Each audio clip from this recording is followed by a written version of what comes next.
developed character comes into action, where like everything you have learned and develop your character comes into action. So that's what college look at also when you're in applying for college. So when you get to college, they expect you to continue those develop character and then even better it, you know? So like if you are into sport, continue on to sport, and with your education, your GPA make it even higher. So they want you to be even more developed in their campus. So in a sense, it's like a more developed stage in a sense, yeah. So before I move on to the next questions, I would like to give the table to Shamalai and Phoebe if they have any questions about your early childhood education experience and high school experience and college experience in America. Did you say a question or comment? Yeah, it could be both. Oh, okay. So I just want to ask them both, Jedediah and Thomas, like, how did the BI and AP program help you into your college career? How much did it help? So the first thing that the first good effect of taking those classes is that colleges, it's easier to get into colleges and get scholarships for them too, because they like taking those classes shows that you're dedicated into the academic program, and that when you go to college you will be dedicated to it. And secondly, it also helps you prepare for college. So when you go to college, you're more used to the work since you're already used to working at a college level, and like the transitioning phase is not as harsh. So you can focus on other stuff like making friends and more other social stuff instead of just the schoolwork. Yeah, the AP Advanced Placement program is basically just for the college to see if you're really college level. And if you're able to ace those classes, they see that you're ready for college, and most likely they'll consider you over people who take normal classes and get straight A on it. So what colleges look at in your high school transcript is not only like the classes you take, but how hard your classes are. And like how packed your schedule is, how you manage your time, and are you still like hitting top mark? And if they see that, then they want you more in their campus because you have consistency, most likely. Okay. How about Phoebe?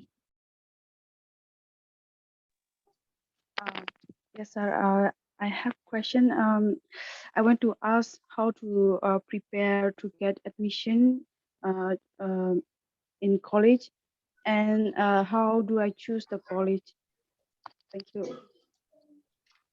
So when I was applying for colleges, the most important things that the colleges looked at was your extracurricular activity and your participation, like what you did outside of school, because most people have good grades, so like the grades it's equalized, so it's not as important as the other factors.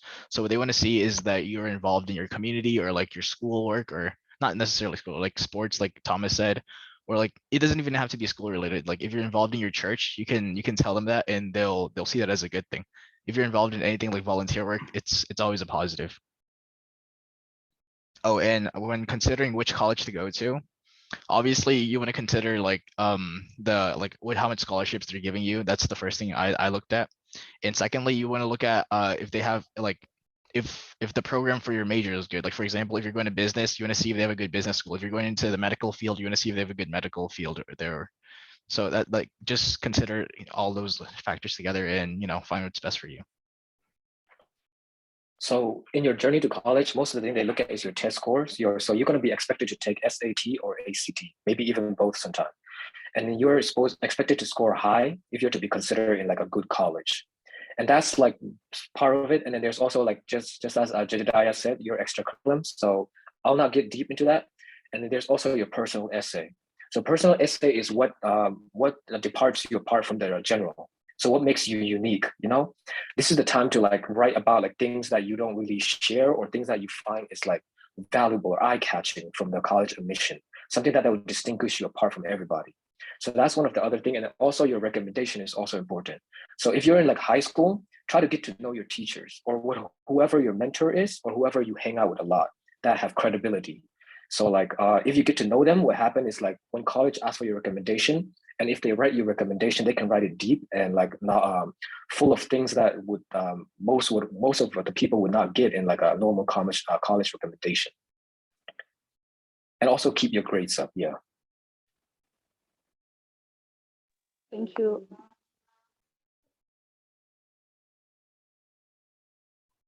And Thomas, you talk about the SAT, right?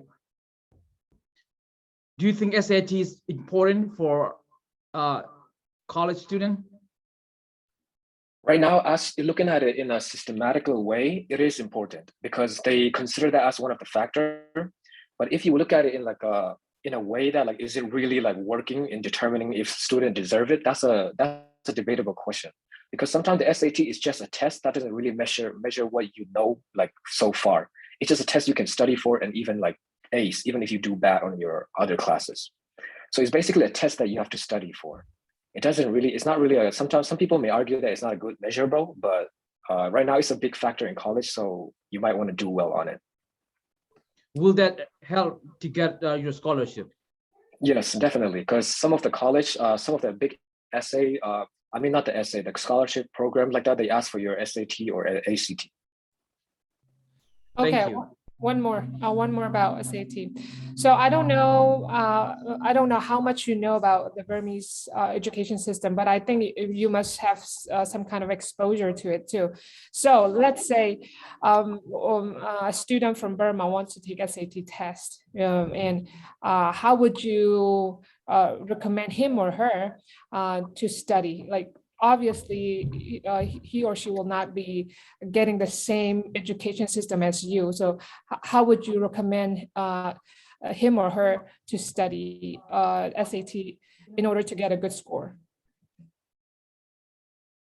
So apart from the language barrier, if there is a language barrier, yeah, that's another big problem that needs to be addressed. Because the language barrier, because like SAT tests you on almost every, like the English, math, and everything, right? And ACT include even science. So there's a lot of reading. So if there's a language barrier, that needs to be resolved to the point where like, can you read English and understand it? But if you are okay with that, most of the time there's many methods to studying. So studying, you can give like 1 hour to it. And some people even give 4 hours to like studying the SAT. And what happens is they buy books from like Princeton or Kaplan that like they formulate their textbook nearly to the SAT. And sometimes you can even buy books from the SAT themselves, but most people don't recommend that because it's really like copy and paste from last year. And then there's also another way, if you have money, that is. If you have money, like people like Princeton and Kaplan, they offer tutor. So basically you sign up for a course, and then that course is like a normal online class. You'll be expected to come into the meeting, and then you can ask the tutor questions. But I only recommend that if you have money, because sometimes it's the same thing as you studying as yourself. So the best thing is like you give time to it. Okay, thank you so much. And may I know like how long did it take for you to study and be ready for it?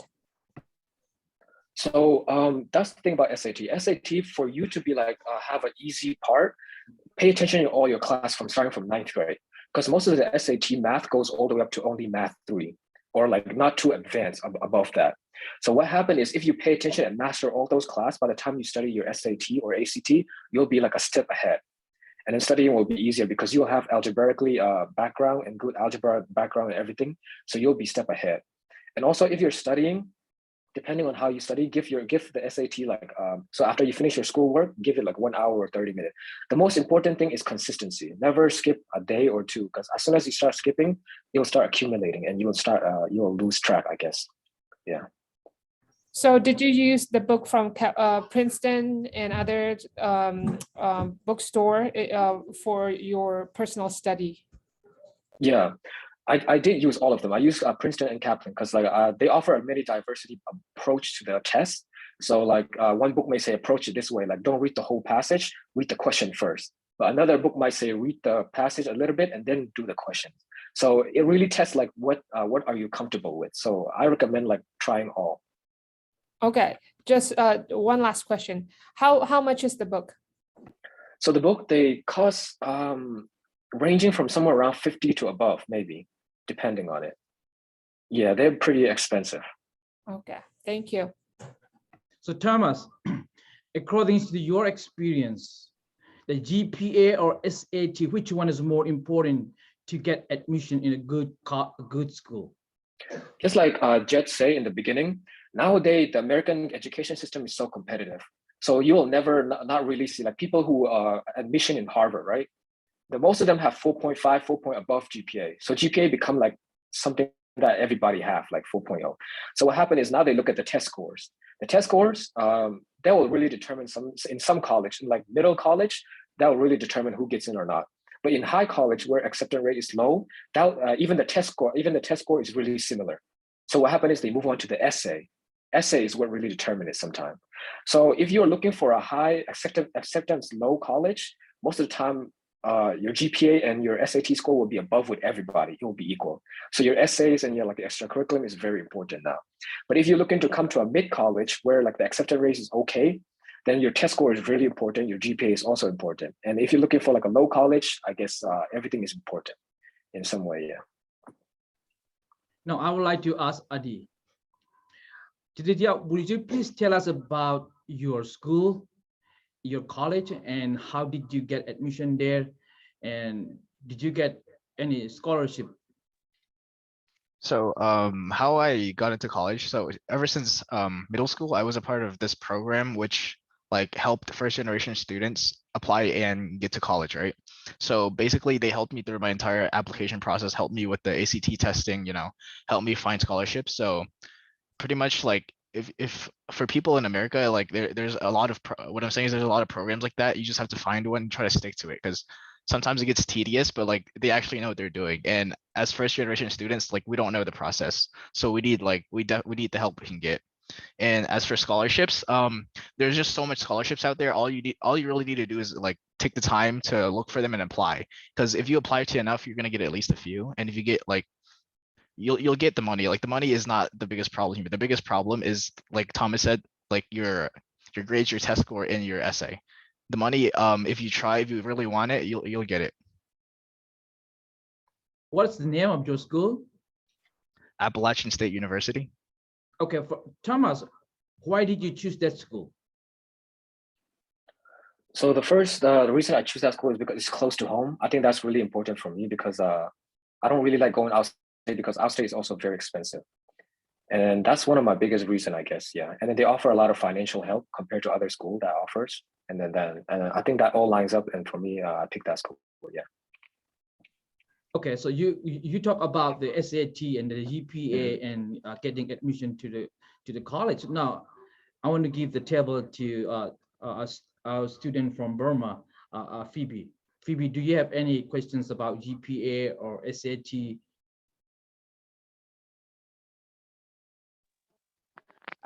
Sorry, sir. I don't understand too much. I think I don't have question.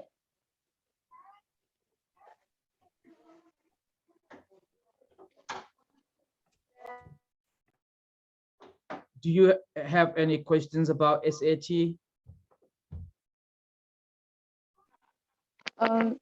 SAT.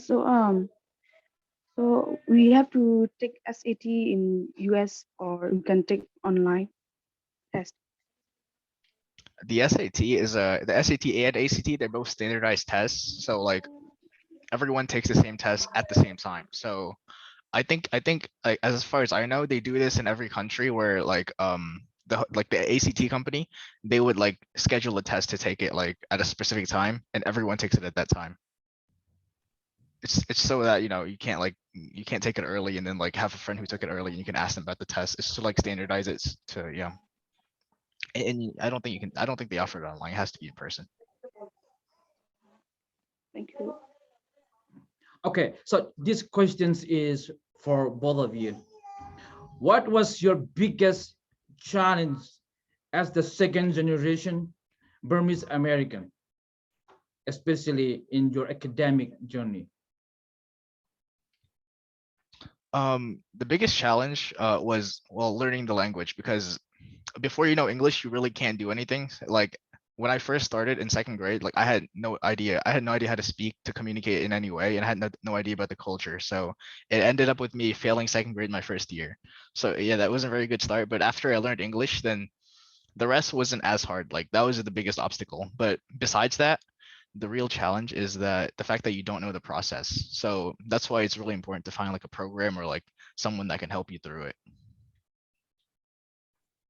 How about As for Thomas? me, As for me, I wasn't really academically involved at first through my elementary and middle school. I care more about the culture and like, making friends and stuff. So I didn't really care about the academics. So, but after, as soon as I get to high school, when academics start becoming importance, what I noticed is that the emotional burden is like one of the biggest challenge for like us generational, first generation or second, because what our parents expect is for us to build generational wealth. So they expect us to at least get a degree and at least like have some point of stand in the society. So what happened is for us, we can't say, okay, I give up. I just want to go home and just live with my parent and work. We can't say that because our parents are suffering, and if we go back, they're going to suffer more. So what happened is we have to build a generation where we have to set up, I guess, a step above them so that our kids can have like more ease into going to the college. So that's a burden sometimes when education gets hard, like you can't give up, and that's one of the most burden thing for us, I guess. In terms of American cultures, what are the challenges of being a second generation American? The biggest thing is just your parents are different from the other kids' parents. So your experience with school might not be the same. Like we talk about how important extracurricular stuff are, but most Burmese parents don't really understand that. So like in high school, I never did any sports. I never like really went to any clubs. So that was like a step back for me because it's just a cultural difference between the two, so they don't understand. So you can try to tell them, help them understand. But another thing what I did was like I got involved in the community instead. Like I started working with the church and working like you can put babysitting your siblings on your resume and stuff like that. Just like basically twist what you have into what they want. I guess in case of like one of the biggest thing is like there's a study done about like in compared to like high class and then middle class, what they saw was in high class most parents are involved in what their student does. So in the swim team, if they get kicked out or something, their parent will go and meet with the coach and ask them why is my daughter kicked out, compared to us where if we get kicked out we get scolded on, we get like why are you not doing well or stuff like that. So that is one of the step back for most of us also. And then also it's like there's no parent supporting us. I remember being in the soccer team in middle school, and most parents come to watch their kids, but most of the time my parents never come. So there's like lack of support also. So all they expect is the result. All they care about is the result, not really the progress. So that's really one of my I think the biggest challenge, I guess. Yeah. So as the second generation, you guys have gone through a lot of difficulty, like cultural conflict. So how did you overcome your cultural conflict or like academic challenges in your life?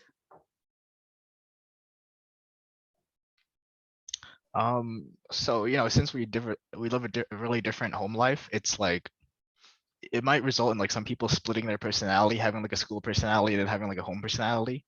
Like it might work, but I don't think that's very healthy. The best approach to this, I think, is to have like a group. You could say like a support cast. Like having friends with similar cultures is a really good way, but just having friends who understand that you have a different culture is also very important. Yeah, blending in with the culture, with this American culture, you'll definitely get talked about or something, either with your accent or something, or the things you wear. You'll definitely get I guess tested, I guess, but it's all up to your character, I guess. If you can ignore that and focus on your goal, because sometimes some people, what happen is some of the first generation or second generation kids, what they come is they get easily influenced. So what they happen is as soon as they get influenced, they sway away from their goal, and what happens is they go into like a darker role, I guess, like so gang affiliation or like drugs and stuff like that. So the most important thing is your character. If you can withstand the cultural disapprove or like insults and stuff like that, you'll definitely get your goal. But if you can't approve it, you'll be easily influenced into theirs.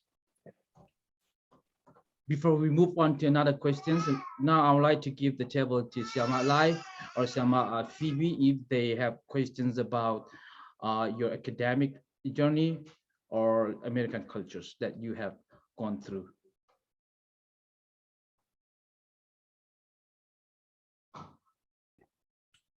Well, thanks for sharing. I don't really have question, but I just want to encourage you guys that you guys did good, did great, and I'm proud of you guys. And it's really makes me sad when I hear about your struggles. And hopefully, we'll get to educate the first generation Burmese here in the United States. So thank you for sharing. Yeah, I understand most of the second generations Burmese American are going through the generational conflict, and most of the parents are not aware of the difficulty they have been going through. Yeah. Phoebe, do you have any questions for them about your academic journey or American culture they have experienced? Shama, Phoebe, the table's yours. Thank you. Thank you for sharing. I want to ask, I am not good in English, so for the students like me, is it difficult to go college there? Because I'm a bit worried about that. The accent, like you may think it's a big problem, but it's like most people don't really care. Like even a lot of my professors and teachers here have accents, so it's a very common thing actually. So as long as as long as they can understand you, like what you're saying, and you know what you're trying to say, then it's not as big of a barrier as you expect it to be. Yeah, definitely. Your language right now you live in Myanmar learning English, right? But if you come to the United States, you'll speak English and you'll even learn in English. So you'll get really used to it. And then don't ever your culture and your background, don't ever like dehumanize it, use it as your advantage also, because in this America is very diverse. They actually want to hear about your culture other than you suppressing it. So that's one of the big things to remember. Yeah, Shama, Phoebe, I want to encourage you, don't worry about the accents. Everybody speak with accents based on where they are from. Even I myself speak with, I have accents, Burmese accents, because I came from Burma. I don't want to sound like, the native speakers. Yeah.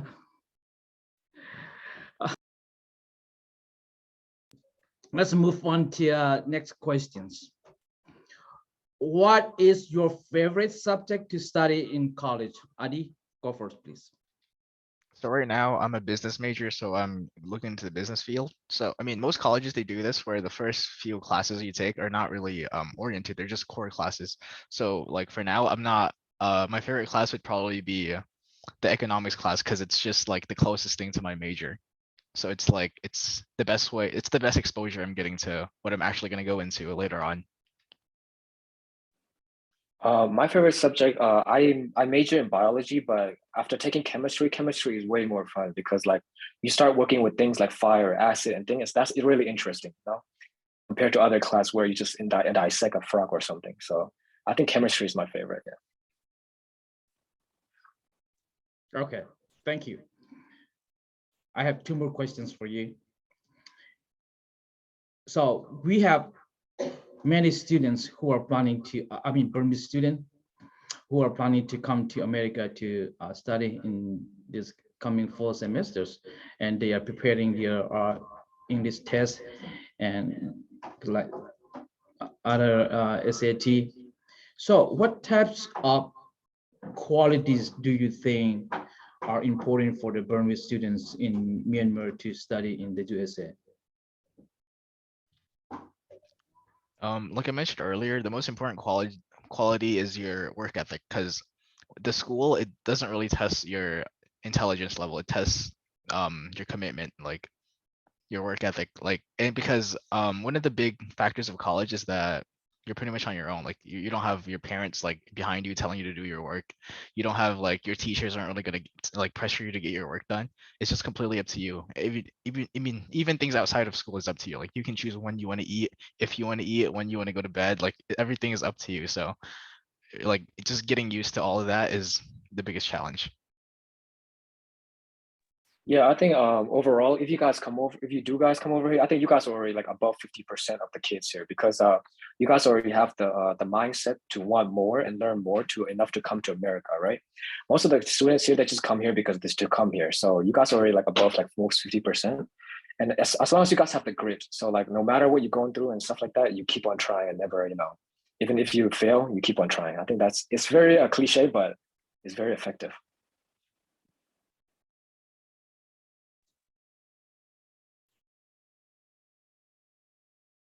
How about the scholarship stuff? Because most of them have no sponsors. So is there any way for them to get a scholarship, like in your school? So yes, so when you apply to college, at first, the first thing you're looking for is like, to see if you get accepted or not, right? And then after, like, if you get accepted, a few weeks later, they send you an award letter, which is pretty much detailing like how much the school costs, how much scholarship the school is giving you, and how much you're gonna have to pay, right?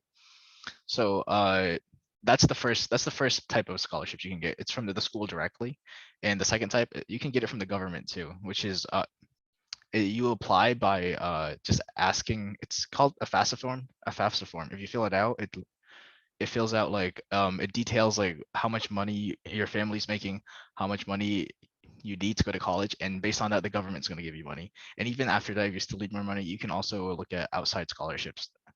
You just really have to find them. That's the hardest part. So they have to Yeah. apply the scholarship first, or they have to get admission first? You Which one can come first? for outside scholarships, you can apply for whenever. I mean, a lot of them they require you to be a junior or senior in high school, so that's when you can apply for outside scholarships. But for if you want the school scholarship, then yeah, you have to apply first. How about Thomas? Any advice? I think Jed said most of it. And also don't worry about like the money, because the school also offers you scholarship opportunity. So every semester, semester, they have many scholarship open for you, and you just sign it up. And then even plus the outside scholarship, as long as you're persistent and you try like many options, you will definitely get money. When the government helps, and plus the government help, I meant, yeah. Are you saying that to get admission is more important? Yes, because the scholarship is almost like a given. It's just determined. It's just determined by whether or not you're applying for them. If you're looking for them, as long as you get applied, or as long as you get accepted, you'll most likely find the money you'll need. So as long as they get admission, they will get some kind of scholarship, right? Yes, unless, yeah. Okay. So Phoebe, do you have any questions about scholarship? Phoebe? I think I don't have question. Thank you, sir.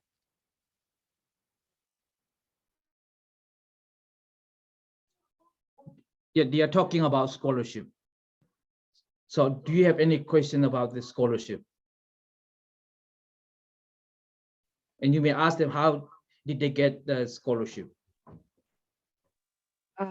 Yes. Can I know the how do they try for a scholarship, and can you tell the experience, please? So what I did was I applied to outside scholarships after I got my award letter, which I would not recommend. I think you should apply for outside scholarships first. But what I did was after I got my award letter and saw how much the school would cost, I started looking at outside scholarships, and the application process was very simple. Most of the scholarships require pretty much the same thing. They have like a set GPA requirement where you have to meet a certain level, and after that they usually require an essay that you have to write. And some, like a few, they require an interview too. But those stuff, they just really want to get to know you. So don't stress too much about it. Just like be honest and like tell them what they just really want to know like if you're an actually committed student who actually wants to go to school. Yeah, I think for me the experience is pretty similar with Jed. Yeah, he said it all. What about the merit scholarship? What is merit scholarship? So there are merit-based and need-based scholarship. Merit-based scholarship is a scholarship you get because you're doing good in something. It could be because you have good grades. It could be because you wrote a really good essay. It could be because you're good at a sport or something. It's just based on your achievements. And need-based is based on your needs. Like if you're low income, then you get scholarships automatically, even if you have not the best grades. So those are two types. So can I chime in? So we're talking about merit-based, and one thing that I don't understand, or it's hard for me to understand because of the different system that we have back in our country and here, is athletic scholarship. So let's just say, somebody back in Burma like really likes to play volleyball.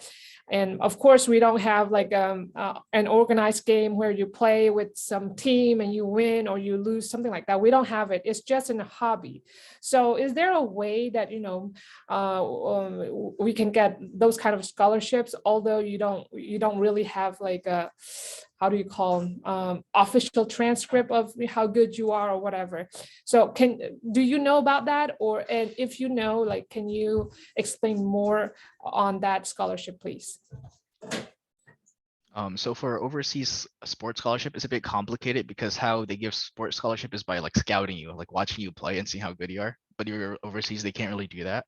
So it's gonna be hard to like get it your first year. But what you can do is after you come to school, you can there's like tryouts and you can like talk to the coach and ask to try out. And if they think you're good enough, then they'll add you to the team and they'll give you a scholarship based on that. So like it might be hard at first, but after you get in, you can definitely try.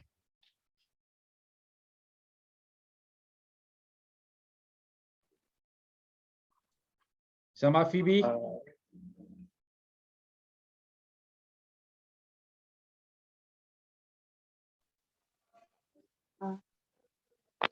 Yes, thank you for sharing. I think I don't have any more questions. So. Next questions. So, Adi, what is one part of your academic experience that you would like to share with your Burmese friend in Myanmar?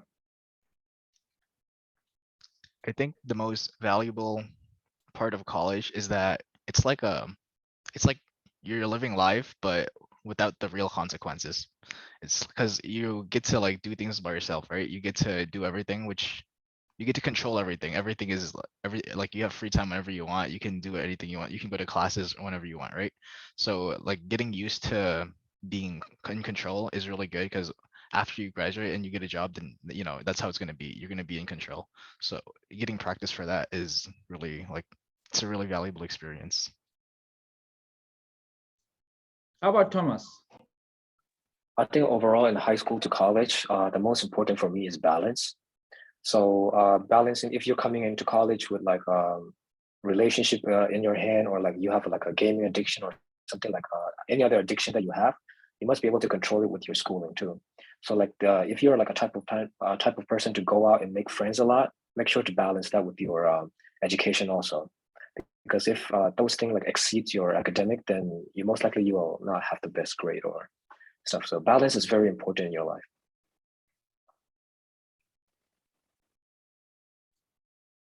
Thank you. Since you are bilinguals and bicultural, so I would like to know one thing that you really love and respect about American culture. One thing I really appreciate about their culture is their open-mindedness. Like they're always willing to hear something out. Like the fact that you're a different culture, they don't really discriminate you for that. In fact, they like usually it's like an advantage you have that you're from a different background. It's like really, not only is it beneficial for me, it's also really admirable and worth like, replicating. What about Thomas? What is one thing that you love and respect about American culture? One thing that I love about is there's not really any ageism where they don't judge you based on your age. So most likely, like if you have something to say to an adult or something more like to correct them or something, and if you say to an adult, you most likely don't get like looked down upon or something like that. So overall, the freedom of speech, I guess, like the freedom to express yourself and not be judged, just like Jed said. As the second generation Burmese American, you guys know both cultures, right? Burmese cultures and American culture. So you are bicultural. And what about Burmese culture, especially our Chin cultures? one thing that you love and respect about our Chin culture? Let's say your parents' cultures. One thing that's really good about Chin culture is the community, like the sense of community. Everyone usually knows each other at churches. Everyone is like aware of each other. They're not very isolated. It's just the community. It feels good to be a part of a community, and the culture gives you that. For me, it might be a little bit biased, but like the fact that most of us are Christians, and like since most of us like Christian and we believe in that, we have a certain moral law, you know, like that sometimes protect us from other cultural, like America, who is very expressive in their ways. Good. How about Samalai and Phoebe? Any comment about American cultures, even about our Burmese Chin cultures? Since they are bilinguals and bicultures, they experience both cultures. Okay, so since you're both of you are bilingual and biculture, can you tell us like what are some of the advantages that you have in general over your academic life or life in general? One of the advantages of being familiar with two cultures is that you like your eyes are open to that, the fact that there are other cultures. If you're only ever exposed to one culture, then you might not be aware that there are other cultures. But since I'm aware of another culture, then I know of like all the other cultures that exist. So it makes it easier for me to like meet people and like get used to people who have a different culture from me. That's an advantage of being multicultural. Yeah, for me, academically, you have a story to tell compared to just being people who are born here who doesn't really have any immigrant story. So basically, when they tell you to write like college essay, so your immigrant story and like how it differed for them is very new. So that's one of the advantage. Is there any advantage of being bilinguals in your academic journey? One possible advantage is that there's someone who speaks the same language as you, and in that case, it's like a really big advantage. But even if that's not the case, then just the fact that you know another language, it shows to like the people considering you that you're capable of learning new languages, like you're capable of learning completely new concepts and stuff. So it's like it's also good practice to learning things. What was the question again? Being a bilinguals, is there any advantage in America? For me, I think it's the same answer as last time. It gives you advantage as in like your reach in like community wise. And yeah, it's sometimes for them it's very impressive that you speak two language or something, I guess. Okay, one more. Since you guys talked about how the Burmese community, we love being in a community, and that's what you love about Burmese culture. And at the same time, you're like kind of like switching up like from a community to an individualistic culture. Like, how do you balance that? And was it difficult for you guys to kind of like bounce back on both sides? For me personally, it wasn't very difficult to like switch back and forth because I'm used to being both. Like I'm used to being by myself, not like not being very talkative, just keeping to myself. And I'm also used to expressing myself to friends, talking a lot to them, and like having a lot of social activities. So for me, it's not very hard switching back and forth because I'm already used to them since I grew up here from a young age. For me, I'm a very patriotic person, so I really like support our country and stuff like that. So it's not that hard for me to like just stand for being a Burmese guy. Even if it's not for church, I still think I show some sign of nationalism, I guess. So it's not that hard for me, I guess. Yeah. Since you guys are talking about your personality trait, and I have one question. If you had to choose just one word to describe yourself, what would you choose?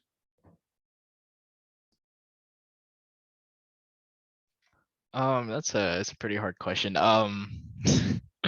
I'd probably describe myself as, I'd like to say balanced, but I'm not sure if that's entirely true, but that's definitely what I want to be. Like that's my main goal. I don't know if this is a word to describe yourself, but service, I guess. Like most of the time, I like giving my service to certain things like that. Okay, thank you. One more time, I want to give the table to Siama Phoebe and Siama Lai.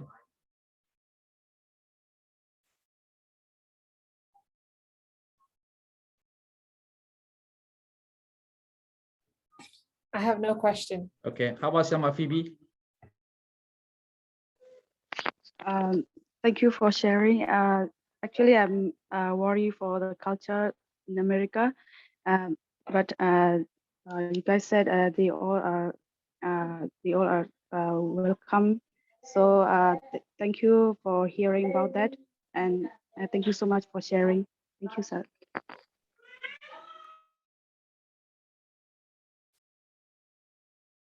Okay, thank you so much, Dee and Thomas.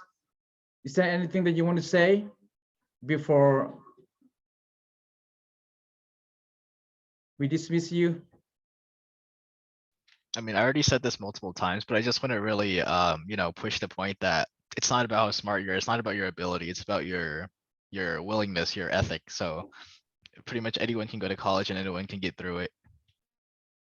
Yeah, and what I just want to say is like most of you guys are just afraid that you guys will not feel belong. But actually, in college, there's many international students. Wow, there's one that I met who's from German, and then his accent and everything just sounds interesting to me. I wanted to get to know him more, even more. So for you to come from Myanmar, I think they're gonna want you to know you even more than just an average student. So don't be afraid about your nationalism. Actually, be proud of it. Instead, yeah.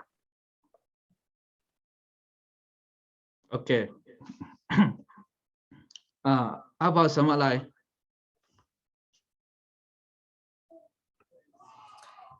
Thank you so much for sharing. I just want to say, I just want to piggyback on Adi's word that, it just